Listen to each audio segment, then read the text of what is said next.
নারায়ণায় নমঃ। শুভ সন্ধ্যা বন্ধুদের জানাই আন্তরিক ভালোবাসা। জয় রাধে, জয় রাধে। আরে প্রেম সে কহো রাধে রাধে।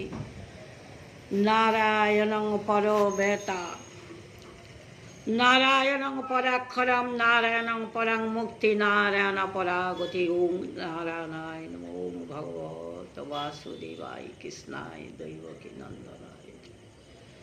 হরে কৃষ্ণ চৈতন্য প্রভু নিত্যানন্দ, শ্রী অদ্বৈত গদাধর শিবাসাদি গৌর ভক্তবৃন্দায় আনন্দ লীলাময় বিগ্রহায় হিমাব্য দিব্য ছবি সুন্দরায় তস্মৈ মহাপ্রেম রসপ্রদায় চৈতন্য চন্দ্রায় নমো নমস্তে। অখণ্ডলমণ্ডলাকারং ব্যক্তজেন চরাচরম তৎপদং দর্শিতং যেন তস্মৈ শ্রী গুরবে স্যাঃ। জয় রাধে, জয় রাধে। গুরুদেব পরম ব্রহ্মং তস্মৈ শ্রী গুরবে নমঃ। গুরুর চরণে আমার কোটি কোটি প্রণাম। জয় রাধে, জয় রাধে, জয় রাধে। তাই একটু সন্ধ্যাকালে গীতা শুনুন। এব মুক্ত হিষিকেশ গুড়াকেশন ভারত সেন রুভয় মধ্যে স্থাপিতা রথ উত্তম বিশ্বদ্রোণ প্রমুখত সর্বেশাং চ মহি ক্ষিপ্তা উবাচ পার্থং পশ্যতান সমবেতান কুরুনীতি।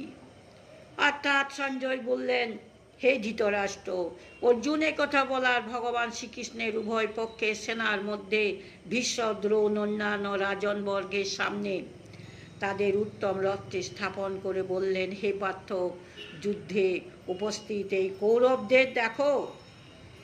তাই গুড়াকেশ কথার অর্থ কি জানেন? সঞ্জয় এই স্থানে অর্জুনকে গুড়াকেশ বলেছেন কেন? নিদ্রাকে গুড়াকেশ বলা হয়, নিদ্রাকে গুড়াকা বলা হয়। যে ব্যক্তি নিদ্রা জয় করে তার উপরে আধিপত্য বিস্তার করে তাকে গুড়াকেশ বলা হয়।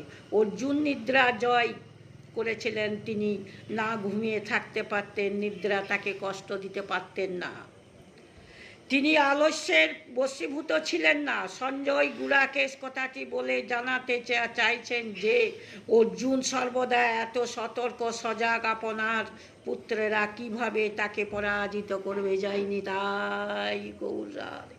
আরে প্রেম সে কহ রাধে রাধে। জয় রাধে, জয় রাধে। হে কৃষ্ণ করুণা রে সিন্ধু দীনবন্ধু জগৎপতি गोपी से गोपिका कांतो राधा कांतो नमस्तु तेरे प्रेम से कहो राधे राधे।